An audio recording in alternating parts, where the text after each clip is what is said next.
அமெரிக்க ஐக்கிய நாடுகள் என்பதைப் போல இந்திய ஐக்கிய நாடுகள், யுனைடெட் ஸ்டேட்ஸ் ஆஃப் இந்தியா என்று நாங்கள் முன்பே 14 வருடங்களுக்கு முன்னாலே போட்ட அந்த தீர்மானத்தையும் நாங்கள் வலியுறுத்துகிறோம். கண்ணியத்துக்குரிய காகிதமில்லத்தவர்கள் பெயரால் ஒரு பல்கலைக்கழகம் அமைக்கப்பட வேண்டும் என்பதையும் இதிலே வலியுறுத்தி இருக்கிறோம். தலித் கிறிஸ்தவர்களுக்கு அவர்கள் மிகவும் பிற்படுத்தப்பட்ட சமுதாயத்தில் சேர்க்கப்பட வேண்டும், அந்த பட்டியலில் சேர்க்கப்பட வேண்டும் என்றும் 4.6 உள்ஒதுக்கீடு அவர்களுக்கு வழங்கப்பட வேண்டும் என்பதையும் இந்த தேர்தல் அறிக்கையிலே நாங்கள் வலியுறுத்தி இருக்கிறோம். சூரிய ஒளி மின்சாரம் வறுமை கோட்டுக்கு கீழே உள்ளவர்களுக்கும் விவசாயிகளுக்கும் இலவச மின்சாரம் கொடுப்பதை தடுப்பதற்காக ஒன்றிய அரசு வஞ்சகமாக எடுக்கின்ற பல நடவடிக்கைகளுக்கு எப்படியோ ஒரு வகையில் உயர்நீதிமன்றமும் உடன்பட்டு போகின்ற சூழல் ஏற்பட்டிருப்பதால் சூரிய ஒளி மின்சாரம் மூலமாக வறுமை கோட்டுக்கு கீழே இருப்பவர்களுக்கு, குறிப்பாக விவசாயிகளுக்கு இலவச மின்சாரம் கொடுப்பதற்கு அரசு முயற்சி எடுக்க வேண்டும் என்பதையும் இந்த தேர்தல் அறிக்கையிலே நாங்கள் வலியுறுத்தி இருக்கிறோம். அது மட்டுமல்ல, மொழிக் கொள்கையில் இந்தி, சமஸ்கிருதம் இங்கே நுழைய அனுமதிக்க கூடாது என்பதோடு தமிழ் ஈழ தேசிய இன பிரச்சனைக்கு நான் தொடக்கத்தில் குறிப்பிட்டதைப் போல தனி ஈழமே தீர்வு, அதற்கான மார்க்கமே பொதுவாக்கெடுப்பு என்பதையும் எங்கள் தேர்தல் அறிக்கையிலே தொலைநோக்கு கண்ணோட்டத்தோடு இந்த தேர்தல் அறிக்கையை நாங்கள் தமிழக மக்கள் முன்னால் வைத்திருக்கிறோம். கேளுங்க, நான் சொல்றேன். இருக்கு எங்கள் இலக்கு, அதில் அழுத்தமா இருக்கிறோம். அது நடைமுறைப்பட வேண்டியது அரசின் கடமை. அதை நாங்க வலியுறுத்துவோம்.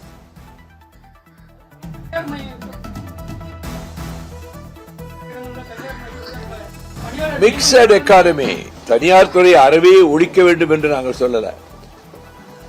சில இடங்கள்ல தனியார் துறை ஆக்கிரமிப்பா இருக்கக்கூடிய இடங்கள்ல பொதுத்துறையை கொண்டு வரணுங்கிறத நாங்க கொள்கை ரீதியா சொல்லியிருக்கோம்.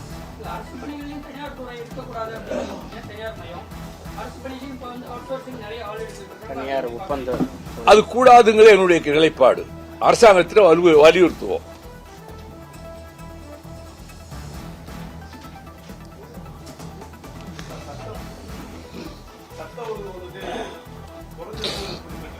எப்படி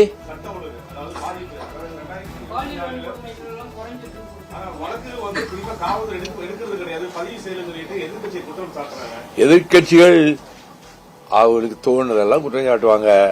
இத நீண்ட காலமா எல்லா ஆட்சிகளையும் இந்த பாலியல் வன்முறை படுகொலைகள் நடந்துகிட்டே இருக்கு. இப்ப கொஞ்சம் குறைஞ்சிருக்கு. உடனடி நடவடிக்கை எடுக்க முதலமைச்சர் மின்னல் வேகத்தில் காவல்துறையை இயக்கி விடுறாரு. சில இடங்களில் நடைபெற்ற இந்த பாலியல் ராசம் படுகொலையில 48 மணி நேரத்துக்குள்ள குற்றவாளிகளை உடனடியாக கண்டுபிடிச்சு அவங்க கூண்டில் உணாந்து நிறுத்தி இருக்கிறாங்க. ஆக காவல்துறையை எங்கெங்கு அவர்கள் கடமை தவறுகிறார்களோ உடனடியாக முதல்வர் தலையிட்டு அவர்களை பணிவிடை நீக்கம் செய்துவிட்டு காவல்துறையை முடுக்கிவிட்டுக் கொண்டுதான் இருக்கிறார். கடைசியாக வேடரத்தத்திலே அந்த பிரதிபா என்கின்ற அந்த 12ஆம் வகுப்பு மாணவி, மிக ஏழ்மையான இல்லம், ஃபேன் கிடையாது, கட்டில் உடைஞ்ச கட்டில், கழிப்பறை கிடையாது. 3 பரீட்சை எழுதிட்டு +2 அடுத்த பரீட்சைக்கு படிச்சுக்கிட்டே இருந்தவன் அந்த கால் ஆஃப் நேச்சருக்காக வெளியே போயிருக்கிறான். 2 மணி நேரம் ஆச்சு, வரல. அவங்க போய் முறையிட்ட போலீஸ் ஸ்டேஷன்ல நாங்க பதிவு செய்ய முடியாது, நாளை காலைல 10 மணிக்கு வாங்கன்னு அனுப்பிட்டாங்க. 10 மணிக்கு போனா நாங்க பதிவு செய்ய முடியாது, மகளிர் காவல் நிலையத்துக்கு போங்கன்ட்டாங்க. மகளிர் காவல் நிலையத்துக்கு போனா அவன் எங்கேயாவது ஓடி போயிருப்பான், அதுக்கெல்லாம் நாங்க மெனக்கட முடியுமா சொல்லியிருக்காங்க.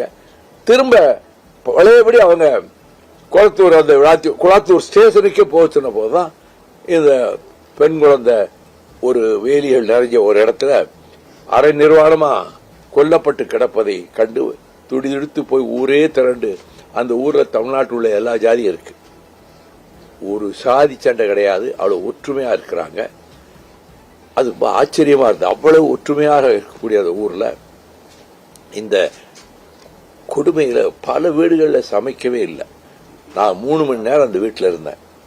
அவங்கள ரொம்ப அந்த பாவமா இருந்தது, அந்த தாயும் தந்தையும். 4 நாள் அவங்க சாப்பிடல. அது ரொம்ப நான் வற்புறுத்தி தான் அவங்களுக்கு எலுமிச்சம்பழம் ஜூஸ் சாப்பிட வச்சுட்டு, முதலமைச்சருக்கு அங்கிருந்தே அலைபேசியில் தொடர்பு கொள்ள முயன்ற போது அவருடைய பிரைவேட் செக்ரட்டரி ஒரு தினேஷ்குமார் வந்தாரு. இவ்வளவே நான் சொல்லி, அந்த பொண்ணு தொடர்ந்து படிக்கிறதுக்கும் நீங்க நிதி உதவி செய்யணும், படிச்சு முடிச்ச பிறகு ஒரு நல்ல வேலை, அது EEE இன்ஜினியரிங் படிச்சுட்டு இருக்கு, நல்ல ஊதியத்துடைய ஒரு வேலையை அரசு அவங்களுக்கு கொடுக்கணும், குடும்பத்துக்கு நிவாரண நிதியும் நீங்க தரணும் என்று அந்த கோரிக்கைகள்ல காவல்துறையில யாரெல்லாம் மிகவும் திமிரோடும் பொறுப்பற்ற தன்மையில் செயல்பட்டாங்களோ அவங்க பேரெல்லாம் சொல்லியிருக்கேன். எஸ்பி முடிஞ்ச அளவுக்கு நியாயம் அதில் நடந்துட்டு வராரு. அவங்க 10 டீம் அமைச்சிருக்கிறாங்க. ஓரளவு நெருங்கிட்டாங்க. ஆனா அதுல யாராவது நிரபராதியை நம்ம சேர்த்துடக்கூடாதுங்கிறதுல அதை வடிகற்ற முயற்சிகளை இப்ப அந்த பரிசோதனைக்கு அந்த உடைகள் இதெல்லாம் அனுப்பியிருக்கிறாங்க. ஆனா இந்த மாதிரியான பாலியல் வன்முறை கொடுமைக்கு போதைப் பொருள் மிக முக்கியமான காரணம். மிருகமாயிடுறான், நாயாகல வெறிநாய் ஆயிடுறான். எல்லாம் 18 வயசு 25 வயசுக்குள்ள பயிலுவான். அவங்களுக்கு என்ன தப்பு செய்யறது கூட உணரக்கூடிய சக்தி கிடையாது. இது தமிழ்நாட்டிலே பல இடங்களில் நடக்கிறத அடியோடு தடுப்பதற்கு புதிய சட்டம் கொண்டு வர வேண்டும்.